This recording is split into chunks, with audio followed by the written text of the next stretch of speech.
showing out, making moves, no doubt. FFA pride, it's what we're all about. From classroom dreams to real world flair, we got the stories you won't find anywhere. Beyond the jacket where the stories unfold, voices of the future, fearless and bold. Tune in now, let the passion ignite. It's more than a jacket, it's a way of life. Beyond the jacket where passion meets purpose. Welcome back to the Beyond the Jacket podcast. I'm so excited for another day talking to phenomenal FFA members. Today we have Carson Reiman with us, who is a high school senior from Gothenburg FFA. And he's going to join us to talk about his SAE, which I believe is potato production in some way, shape, or form. So really excited. Welcome, Carson. Yes, Paige. Thanks for having me on. Absolutely. Yeah, Carson Reiman, right? Reiman? Is that how you pronounce Reiman, actually. Reiman, Reiman. okay. But Okay. No, I want to make sure I get it right. I don't want to be doing it wrong the whole time. Carson Reiman is a 12th grader with an SAE that's simple in concept but powerful in practice, growing and selling potatoes, but with vintage equipment and a modern entrepreneurial mindset. Carson, tell us a little bit about where you're from or how you got involved in FFA. We just kind of want to get to know you a little bit better. so I'm from Gothenburg, Nebraska. It's a small town of about 3,500 people. It's located right in the middle of central Nebraska. So we're in the Platte River Valley. And the way I got involved in FFA really was through the junior high program. Our FFA chapter is one of those that's lucky enough to have a junior high program or a junior high chapter for both 7th and 8th graders. So as soon as I got into 7th grade and I was in junior high trying everything, I was able to do a lot within FFA right off the go. And that really made it so that I want to do it and incorporate it more into my future. That's cool that you got to do an early start because we didn't have that at my school. I come from a really rural school as Yeah. well. Did you have any kind of agricultural background? Like anybody in the family have a farm or a ranch? So both of my grandparents do farm. One of them farms in Nebraska, and the other one's a hog operation up in Minnesota. So I grew up a lot of times coming back home to the farm, and then I'd help around. So I had a decent amount of agricultural background, but a lot of it came from my parents. My dad works for Bayer Crop Science, and he helps manage a research farm that's just south of Gothenburg. And then my mom works for Certified Angus Beef, and she's a writer. So both of those careers kind of played a lot into how agriculture has impacted my life, and they really made it something that I want to get involved in. Oh my gosh, that's so cool. Like you, Carson, I started FFA in middle school, so I kind of got that early start, got my feet wet before diving completely in high school. And kind of the same with you, like both my parents are involved in agriculture, and that's really where my passion grew. Did you always see yourself being a part of the agriculture industry, or did it truly start like when you hit FFA, you're like, this is where my passion lies? Or was it something like as a little kid riding in the tractor, you're like, I always knew my place was in the industry? So I'll be 100% honest. When I was younger, probably 5, 6, 7, I really did not want to have anything to do with agriculture. That wasn't necessarily my passion, wasn't something I really wanted to do. But all of it kind of changed when I started helping my grandparents more on the farm. As I got older, I was able to drive more equipment, be more help, and I got more involved that way. But then, obviously, once I hit FFA, I started making connections with a lot of rural farmers in the area because FFA, or at least our FFA chapter, has a lot of different events where we incorporate farmers from the community into that. So I was able to talk and connect with all of these different people. And I think that's when it finally hit me, probably about that middle school time, that no, this is an industry I really want to get involved in simply because, if not anything else, just the people. The people aspect for me is a really, really important part. I love talking to people and I love working with people. And farmers in central Nebraska are just some of the best people to work with. That's really neat. I love hearing that because I can definitely relate to that. I had, we didn't necessarily have like a farm operation, but we got into show cattle when I was younger, and I was Okay. around the 5 or 6. And at first, I wanted nothing to do with it. I didn't want to help my brother do all the chores. But then once I hit like middle school age, I was like, no, I actually really like this, and I actually would like to do this like my entire life. Yep. Yep. So we obviously talked about the background of how you ended up kind of getting into FFA, but how did this Ryman Spud come along? How did you get this idea? Take us through that.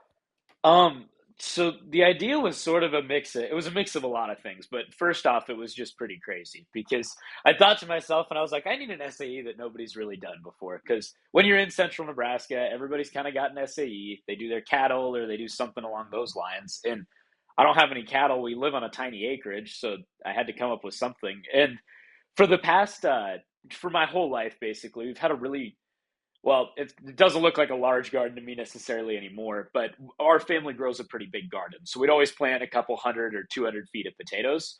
Um, I was working out back one day. This is probably seventh or eighth grade, and I was hoeing weeds and stuff. And I was thinking to myself, like, this doesn't take me very long. This isn't that bad. So maybe I should just do this and grow like an acre. And I sat down at the dinner table and I talked to my dad about it. And he goes, "That sounds like a ton of work." And I said, "Yeah, it is." And the next day I went to Baumgar's and I bought myself a bunch of seed and I started putting it in the ground. So my project is called Ryman Spuds. It started obviously back when I was a freshman in high school, so I was just starting my SAE project. And basically, I rented some land from a local farmer in his pivot corner, just about a half acre.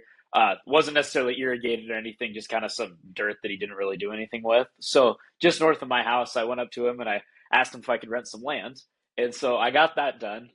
In my first year, I hand planted everything. I went to four different Baumgars around the state of Nebraska, and I completely bought all of their supply of seed potatoes because they were the only people that sold them in big 50-pound bags. Um, and after I did that, I mean, I started planting them. I cut them all up, and I planted them by hand in furrow. And yeah, I ended up with about zero point 0.6 acres, just a little over a half acre that first year. After I did that, I quickly made a deal with the grocery store, and I started selling some of my potatoes there. And with that, then I also started selling potatoes in town. My first year, my biggest purchase was my potato digger. I bought a 1927 Champion Corporation potato digger. So pre World War II is kind of the way I look at that. So it's pretty old. And then the tractor I pull it with is a 1954 International Super C. So both that's where like that vintage equipment aspect kind of comes in. But my first year, I really knew that a potato digger was something I had to have. So I picked up all my potatoes. I got all of it harvested. And then after that year, I ended up buying a potato planter. And then that made that whole planting process a lot easier. And I've continued to expand. This year, I've planted roughly 1.7 acres. I still have about 200 pounds of seed potatoes to cut up, but it's been instantly raining in central Nebraska. So I haven't really been able to finish that quite yet. Um, but yeah, so the business is continuing to expand. I still sell to the grocery store, and now I sell to a couple of restaurants in town as well, but most of my stuff is primarily direct to consumer. This is cool.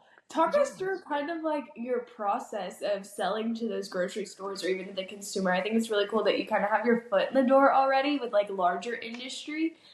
That's just super cool. Walk us through that process. So with the grocery store, basically what I did is I walked in and I asked if I could speak to the produce manager, and I went back to the rooms in the back and I talked to Rod and I was like, "Hey, I got potatoes for you," and he was like, "Sure." So basically, what the grocery store did for me is in the past for FFA members, they've had sweet corn, or when somebody's selling some vegetable product like that, they'll kind of set up a stand for them in the middle of the grocery store type deal. And basically the same thing happened for me. I had my name on the paper or whatever, and I had a little produce stand that had all my potatoes at it. So the grocery store, getting involved with them was probably honestly pretty easy considerably. Finding out how to go direct to consumer was a little bit more difficult because there's lots of questions involved. Like, should I be delivering to people? Should I have a stand in town? What should I do and what does that look like? So for me, I live 15 miles out of Gothenburg, Nebraska, so nobody's necessarily coming out to pick up Ryman Spuds right from the field. Um, so my first year, what I did is I would load everything into the back of my pickup and I'd drive that to town, and then I'd sell in. There's an empty lot that's kind of right in the town center. And so I'd always just set up a stand, set up a few signs, and then I'd sell out there usually. And so far, that's what I've continued to do. Nowadays, I drag a trailer of potatoes into town, but I'm still selling in that same parking lot, usually just on Sunday afternoons. A big jump for me, though, however, was getting into a lot more public spaces. Gothenburg does have a decent amount of community events. One of those happens to be our Harvest Festival that we have every year, and so usually someplace like that, I'll set up my own produce stand, and I'll usually sell a lot of potatoes there too. So That is so cool. I have to know though, because I'm very curious. As somebody who was born in the 2000s, what are you doing with equipment that was before World War II? Like, what was the reason for wanting that, or even World War One, maybe with that potato harvester? What inspired you to be like, I want to use vintage equipment instead of something that would probably be a lot easier? the reality of it is honestly that manufacturers don't make small scale potato stuff anymore, at least not anything that's necessarily up to standard. You can buy some cheap Chinese stuff, but that's usually about as far as you can get with individual potato equipment. Everything now, nobody's crazy enough to go It's big. farm 2 acres of potatoes. Yeah. So realistically, like it wasn't necessarily like I really want vintage equipment. It was like, hey, there's a potato digger for sale. Oh, it's from 1927. Uh, that was kind of the thought Still process there. work? And then Oh. my potato planter, yeah, it still works. If the gearbox goes out, I definitely have problems finding parts. I'm sure. So let's hope none of that Oh happens. God, yeah. Oh my goodness. Carson, what's your favorite part? Sorry, Paige. You're No, good. you're no, like what's your favorite part? Do you like working like more with the vintage equipment or doing the grocery stores or like for me personally, because I like to talk to people. Kind of when you were talking about the community basis earlier, like that's one of my favorite parts of FFA. So like, do you like selling them direct to consumer more? Because then you get to kind of advocate for your industry to those people. Like, what's your favorite Mhm. part? I'm sure it varies from times of the year, things like that. Yep. Well, so I'll give you two of my favorite parts because it's kind of one of my favorite parts is this time of year, planting season, because as you're planting everything, you kind of get to watch stuff come out of the ground, and all your plants are really small, and you can see them all in a row and stuff before the weeds come after them, and it's a really accomplishing feeling, kind of, because you look and you're like, hey, I grew all that, and it's kind of nice that way. But favorite part overall definitely has to be the selling direct to consumer. The amount of people that even now in the I work a summer job for a seed and chemical company, and I go and crop scout fields. And so when I go out to someone's field, most of the time I go back and I talk to them or I give them a call to tell them what I found. They're like, "Oh, you're the potato guy." It's it's a real community deal more now for me, which is really fun. But I really enjoy talking and communicating with people, especially individuals in the agricultural industry in Nebraska. And so I think that's where I find a lot of the fun in this project is that I get to connect with a lot of different types of people. Yeah, that's so cool. What is your favorite, like, what's the coolest part that you've learned? Because obviously you went into this SAE as kind of like, okay, I can grow potatoes. I don't hate doing it. This can be my SAE. But now Mm. you have turned that into a business. So what are some of the big things that you have learned and maybe even some of the like walls that you ran into and that have helped grow your like entrepreneurial side of how to run a business? hmm the biggest thing that I'd say I'd have to learn how to deal with or have to learn how to figure out has got to be I got two of them. I got marketing and I've also got diseases. Diseases in potatoes are very common. There's lots of different types of them, and they happen at about any stage of the potato's life. So diseases are something that's really hard to combat. And I think from an entrepreneurial aspect, that's where I've had to learn to combat a lot of different things that you don't necessarily know or count on showing up, but they still end up doing. So I've had to pivot a lot in my potato operations, from whether it be how I cut my seed or even how I weed some of my potatoes during the summer months. I've had to change up a lot of what I do, and sometimes you got to change that really fast because if a disease is affecting the crops, you've only got so long before your whole crop is not a crop anymore. And then the second thing I've really learned about is marketing. I realized that no matter what happens, you can have a really great product, and it can be very good for your consumers, but at the end of the day, word of mouth and having a good product is still not necessarily enough to sell 15,000 pounds of potatoes. So for me, what that's looked like is a lot of Facebook marketing. I've tried to get into a lot of different places that way. And then businesses in town, I'll set up flyers. And then I've even got business cards that I'll hand out to people every so often so they can contact me. I remember when I made my first business cards for my SAE, I was so excited. I felt so professional. I went to like because mine's primarily like about my family's industry, the cow calf industry. So like I went to the Yep. Cattlemen's Association. I was like, "I'm Paige Cruz. Here's my business card." I remember feeling so Yep. fancy. Yep. So, what is like the most important part of your role growing potatoes? Like, what do you feel that you have to do constantly besides the disease aspect? Obviously, that's a big demand for you. What's something that really gets your attention every day or weekly, however you manage that? Mhm. I mean, aside from diseases and stuff, obviously you got to look at weed stressors. That's my number one. It's usually in Nebraska, it's between two things. It's weeds and it's also water. And this year we've actually been fine on the water aspect. I haven't even put out drip irrigation yet this year, But most of the time, potatoes do get pretty dry, and so you got to constantly be focusing on watering them and rotating that water source, and that's a whole big headache. But weed stressors is kind of my other big worry, or that's at least the thing that I think about every day. So a lot of times that looks like I built a small cultivator, and so I just kind of put that on the back of the tractor and go through my rows, but eventually that only does so much. So I usually am out in the field hand hoeing if you ever stop by. But I'm too far to stop by, but yeah, yeah, yeah. Florida and you Nebraska said is a little like bit of a wait, haul.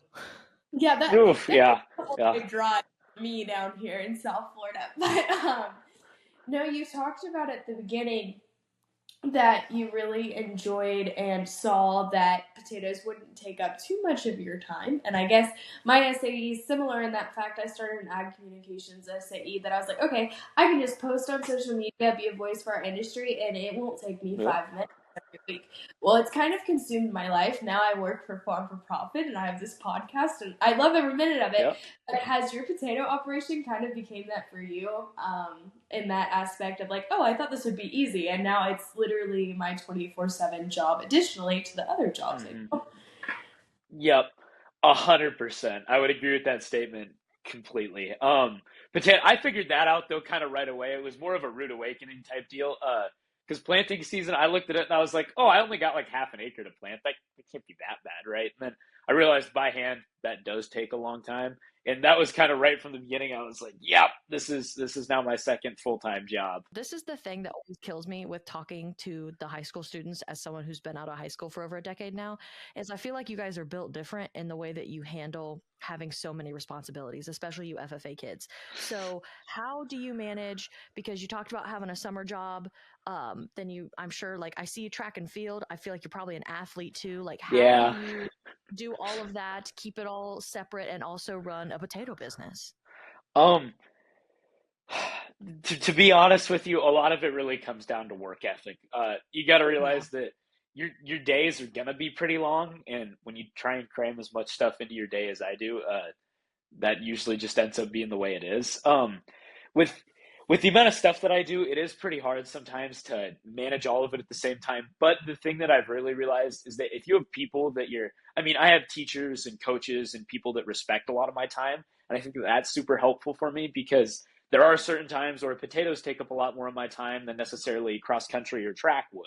And then there are also certain times where it's vice versa. My sport's a little more important than maybe my potato operation is. I also do things like speech and whatnot as well. And so with all that combined, I got to balance a lot of things with a lot of different people, but it's really helpful that most of the individuals I work with really do respect my time and really try and make it work for me. That's awesome. It's good to have good people in your corner because that definitely helps Yes. you balance everything. Are there any hobbies that you have as well that you like to do for fun? Like any extra things added on to the already long list of things? Oh gosh, this makes me sound like a hermit, but no, not necessarily. My habit is kind of like, my hobby is kind of potatoes. I get home and usually that's kind of the first thing my mind goes to right away. So if we're thinking a hobby, I guess potato business might fall into that category. But also, like, I like helping my mom with her flower garden, and I like helping my sister with her vegetable garden. So there are little things like that. And I like doing a lot of mechanic work, but hobby, I don't know if I do it enough to call it a hobby. We'll see. That'll come in handy on that vintage equipment for Yeah, sure. yeah. Oh my goodness. So what's next after high school? Like I'm sure you're in the full midst of figuring Mhm. that out and your future plans. So where are you going to college? Are you going to college? What's that look like?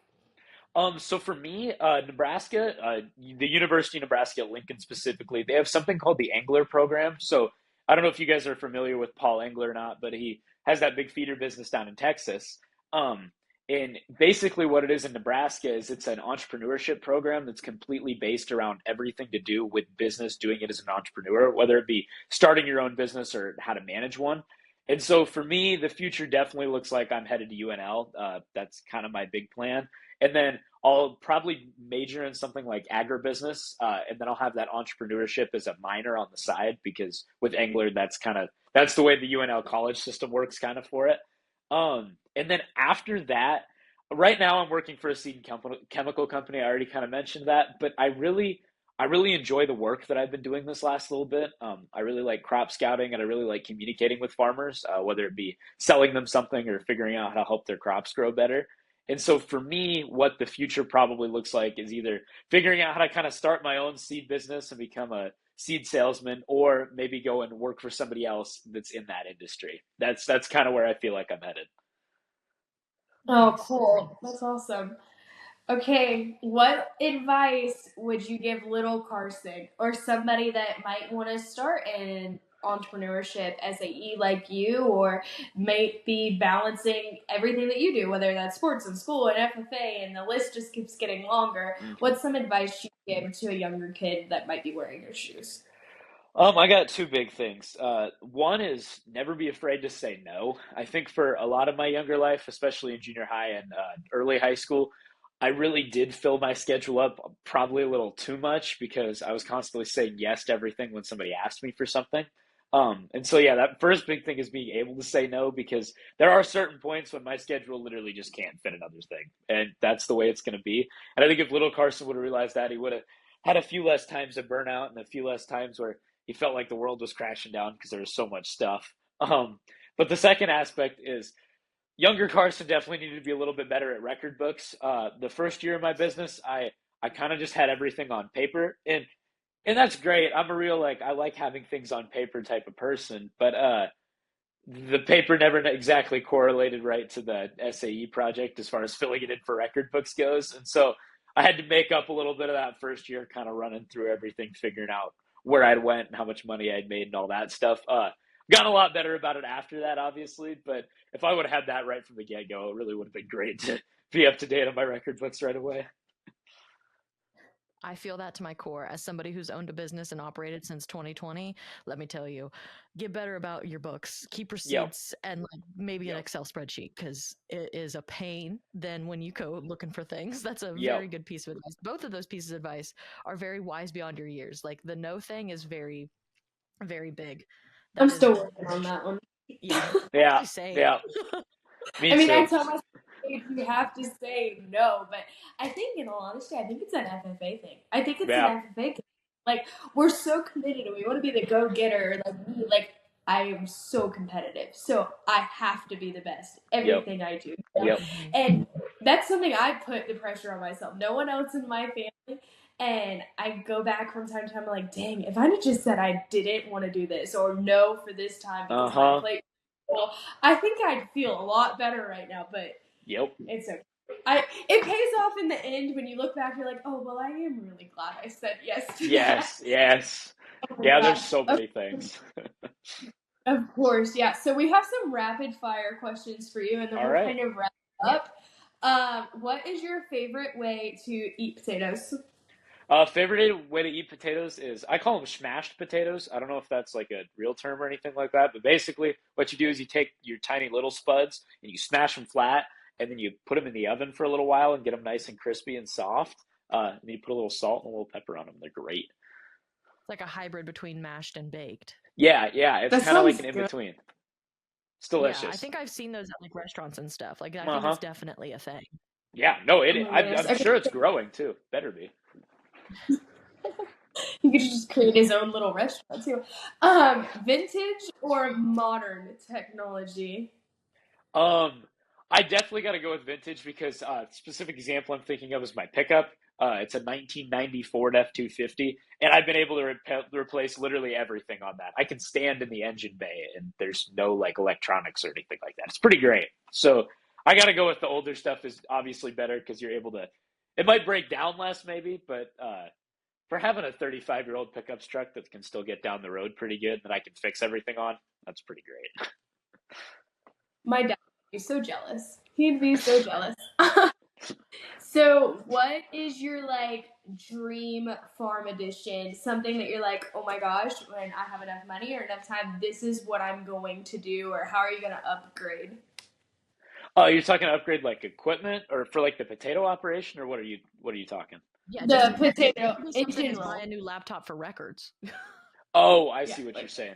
Um, actually, my big dream just got accomplished last week. I went and I like my little 1990 Ford, but it does break down a lot and it really doesn't pull anything. And so it was getting a little difficult to do all of the potato stuff. So I went up to Minnesota when I went up to my grandparents and I bought a 2001 F350. It's a diesel. And so I drove that all the way back home then.